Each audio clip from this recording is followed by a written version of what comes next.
بسم الله الرحمن الرحيم والتين والزيتون وطور سينين وهذا البلد الأمين لقد خلقنا الإنسان في أحسن تقويم ثم رددناه أسفل سافلين إلا الذين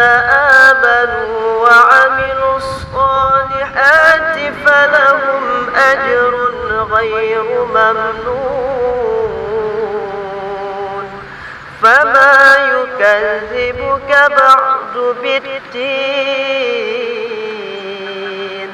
أليس الله بأحكم الحاكمين صدق الله العظيم.